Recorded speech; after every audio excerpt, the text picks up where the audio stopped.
Hello all. Today I like to move on the story The Triumph of Surgery by James Harriet.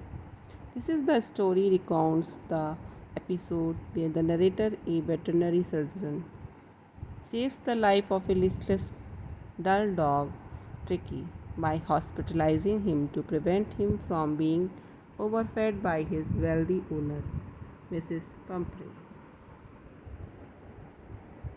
Let's have a brief look on the topic. The summary of the story. Have a brief look at how James inquired about Tricky. It was when James was driving, he saw Mrs. Pumphrey and Tricky walking down the street. He stopped his car to see how Tricky was doing.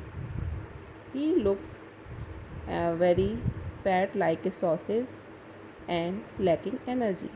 After inquiring from Mrs. Pumphrey about Tricky's condition, he advised her to immediately stop giving the dog extra snacks between meals. He also wanted her to make him exercise daily along with a strict diet in order to improve his health.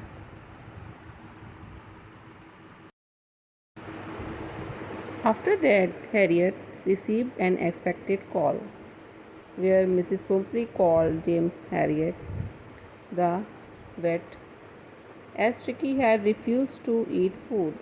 Her concern grew even more when he had bouts of vomiting. James drove to Mrs. Pumphrey's house with a firm mindset that the only way to cure Tricky was to get him out of the house for some time. So although it broke Mrs. Pumphrey's heart, she allowed James to take Tricky along with him to his surgery. He carried the dog wrapped in a blanket to his car. All the house helpers started to get together the blankets, rugs, bowls, food, etc. Tricky might need during his hospitalization. James started to drive off as he knew that his car could not carry so many things.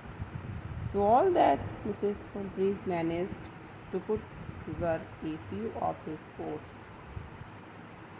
Tricky left for the hospital, leaving his.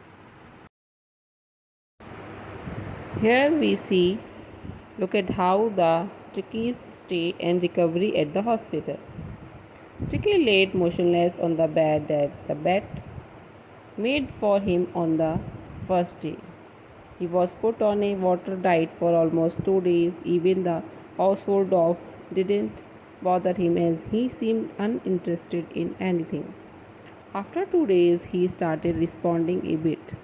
On the following day, he whimpered, trotted, and joined the hound in the garden. Later, on the third day, he ran with enthusiasm when the food was served. He also gulped down the extra food that was put out for him. His recovery was speeding up.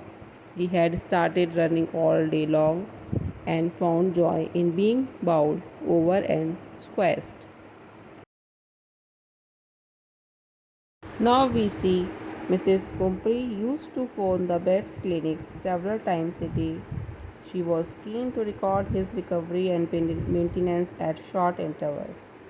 James brushed away her questions about Tricky's dressing according to the weather, but he didn't fail to assure her that Tricky was out of danger. Mrs. Pumphrey started sending additional food items, wine, and brandy for Tricky. Although this was not required, so the vet and his partner consumed these additional items themselves.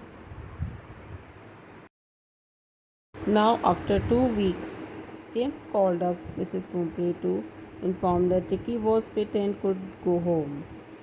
She reached the surgery within half an hour. While the driver held the door open, she inquired about Tricky's actual condition. She was concerned about his well being and wanted to be sure about it. James found Tricky playing with the pack of the group of dogs. He had become healthy and strong in his 2 weeks stay. As James carried Tricky out to his mistress, he jumped off her arms and landed on his mistress' lap. She was very happy at finding Tricky as excited as he used to be. He licked her face and swung his tail. The driver and the bat settled the dog's stuff in the car while Mrs. Pumphrey thanked the bat for the triumph of surgery.